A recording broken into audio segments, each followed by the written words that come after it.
Ration দুর্নীতিকাণ্ডে সন্দেশখালীর তৃণমূল নেতা শেখ শাহজাহানের বাড়িতে তল্লাশি অভিযান চালাতে গিয়ে রক্তাক্ত ইডি কেন্দ্রীয় বাহিনী, বেধড়ক মার এবিপি আনন্দ সহ অন্যান্য সংবাদ মাধ্যমকে। মরিয়া চেষ্টা যাতে ইডি বাড়ির ভেতরে না ঢোকে এবং সংবাদ মাধ্যম কোনো ছবি তুলতে না পারে। কিন্তু এই মরিয়াভাবে কি লুকোনোর চেষ্টা? শুধু কেন্দ্রীয় তদন্তকারী সংস্থার অফিসাররাই নন, শুক্রবার সন্দেশখালীতে তাঁদের অভিযানের খবর করতে গিয়ে আক্রান্ত হলো সংবাদ মাধ্যমও। ব্যাপক মারধর করা হয়েছে এবিপি আনন্দর সাংবাদিক সন্দীপ সরকার, চিত্র সাংবাদিক সঞ্জয় চট্টোপাধ্যায় ও গাড়ির চালক পঙ্কজ কুমারকে। আমি যদি ইডির গাড়িটা না পেতাম, ওই ফাঁকা গাড়িটা, ওই ড্রাইভারটা যদি আমি না চিনে তুলতো, জানি না কি হতো। এবিপি আনন্দর পাশাপাশি আক্রান্ত হয়েছেন জি24 ঘন্টা, নিউজ 18 বাংলা, সিএনএর প্রতিনিধিরাও। কিছু উত্তেজিত মানুষ তারা শাহজাহান শেখের বাড়িতে ঢুকে পড়েন। তাদের মধ্যে কিছু দুষ্কৃতী ছিলেন যারা হঠাৎ করেই মারমুখী হয়ে যান এবং তারা গাড়ি ভাঙচুর করতে শুরু করেন। ইডির আধিকারিকদের গাড়ি ভাঙচুর করা হয়, আমাদের গাড়ি ভাঙচুর করা হয় এবং সেই ভাঙচুর চলছে। ইডি আধিকারিকদের চড় থাপ্পড় কিল ঘুষি লাথি যথেচ্ছভাবে মারা হয়। ইডির 4 আধিকারিক এই গাড়িতেই বসে পড়েন। ক্যামেরা প্রতিনিধি সঞ্জয় চট্টোপাধ্যায়, তাকে মেরে তার ক্যামেরা ভাঙচুর করে দেওয়া হয়। তার যে আমাদের লাইভ সম্প্রচারের যে যন্ত্র, সেই যন্ত্র সেটাকে ছিনতাই করে নেওয়া হয়। ইডির গাড়ির পাশাপাশি ভাঙচুর করা হয় সংবাদ মাধ্যমের গাড়িও, যার মধ্যেই ছিল এবিপি আনন্দের এই গাড়িটি। তাড়া করতে করতে মারধর করা হয় আমাদের সাংবাদিক সন্দীপ সরকার ও চিত্র সাংবাদিক সঞ্জয় চট্টোপাধ্যায়কে। কেড়ে নিয়ে আছড়ে ভাঙা হলো আমাদের ক্যামেরা ও লাইভও। যিনি আমাদের ক্যামেরা ভেঙেছেন সেই ব্যক্তিকেও চিহ্নিত করেছি আমরা। 8টা নাগাদ প্রচুর লোকজন জড়ো হয়ে যায়। হঠাৎই তারা আমাদের উপর অ্যাটাক করে। ক্যামেরা বাঁচানোর যা যা চেষ্টা করা ছিল সবই করেছিলাম, পারিনি। লাইভ ভিউটা নেওয়ার জন্য হাত মুচকে, ডান হাতটা মুচকে দিয়ে লাইভ ভিউটা কাড়ে, আছাড় মারে, ক্যামেরাটাকেও ছুঁড়ে মারতে আরম্ভ করে।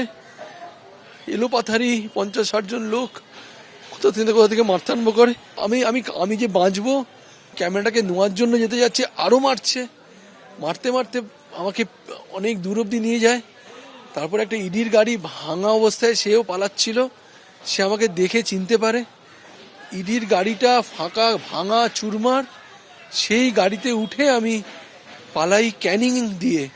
হামলার মুখে এবিপি আনন্দর ভাঙচুর হওয়া গাড়িতে করেই ধামাখালির দিকে রওনা দিয়েছিলেন ইডির অফিসাররা। অটোয় করে সেখানে যান আমাদের প্রতিনিধি সন্দীপ সরকার। সেখান থেকে ফিরে আসার পথে ফের হামলার মুখে পড়েন তিনিও গাড়ির চালক। দ্বিতীয় দফায় ভাঙচুর করা হয় আমাদের গাড়ি। আজ রাস্তায় একটা ইট ভাটা রয়েছে, সেই ইট ভাটার কাছে প্রায় শখানেক মানুষ ঘিরে ধরেন আমাদের গাড়ি। আমার পিছন থেকে ধাওয়া করে মোটরসাইকেল নিয়ে আমার গাড়িকে থামানো হয়। গাড়ির ওপরে আচমকাই তারা ঝাঁপিয়ে পড়েন, ভাঙচুর করতে আবারও শুরু করে দেন গাড়ি এবং তারা জানতে চান যে আমরা কারা, আপনারা কি ইডির অফিসার? আমাদের কথা কোনো উত্তর দেওয়ার আগেই তাদের মধ্যে তারা সিদ্ধান্ত নিয়ে নেন যে আমরা ইডির প্রতিনিধি। এই বলে আমাদেরকে মারতে শুরু করেন। আমার গাড়ির চালক পঙ্কজ, তাকে মারা হয়। গাড়ির বাকি যতটুকু অংশ অক্ষত ছিল ততটুকু অংশ ভেঙে দেওয়া হয়। আমার মোবাইল ফোনটি কেড়ে নেওয়া হয়। কেড়ে নিয়ে আমাকে বাধ্য করা হয় যে ফোনের লক খুলুন। মারতে আমাদেরকে তারা যখন নিয়ে যাচ্ছেন, তখন কোনো রকমে আমরা ওখান থেকে গাড়িটা নিয়ে বেরিয়ে আসতে সক্ষম হই। এই মুহূর্তে আমরা মালঞ্চ থেকে কিছুটা দূরে বাসন্তী হাই রোডের ওপর দাঁড়িয়ে আছি। কোনো রকমে রোষের মুখ থেকে বেঁচে প্রায় 15-20 কিলোমিটার গাড়িতে ঘুরে বাসন্তী হাইওয়েতে ওঠেন এবিপি আনন্দ সাংবাদিক। অন্যদিকে ক্যানিং হয়ে কোনো রকমে কলকাতায় ফেরেন চিত্র সাংবাদিক। কিন্তু সংবাদ মাধ্যমের উপর এত রাগ কেন? কিছু লুকোতে এই হামলা, নাকি ধরা পড়ে যাওয়ার ভয়? সংবাদ মাধ্যম তো বরাবর মার খাচ্ছে বাংলায়। সংবাদ মাধ্যমের উপর হামলা আজকে তো হয়নি। সংবাদ মাধ্যম বরাবর এই বাংলায় তৃণমূলের সন্ত্রাসের শিকার। একটা হচ্ছে মানুষ যেটা কাগজে পড়ে শোনে, ওটাকে কেউ বলে দেয় মিথ্যা বানিয়ে লিখেছে, কিন্তু যেটা চোখে দেখে ছবি, সেটাকে অস্বীকার করবার জায়গা নেই। আর দ্বিতীয় বিষয় হচ্ছে অবশ্যই প্রমাণ। এই যে যারা শেখ শাহজাহানের হয়ে হামলা করেছে, ওই লোকগুলোকে চিহ্নিত করা হবে, তাদের বিরুদ্ধে ব্যবস্থা নেওয়া হবে। তো আমরা সংবাদ মাধ্যমকে সম্মান করি। সাংবাদিক এবং চিত্র সাংবাদিকদের তাদের কাজ করতে দিন।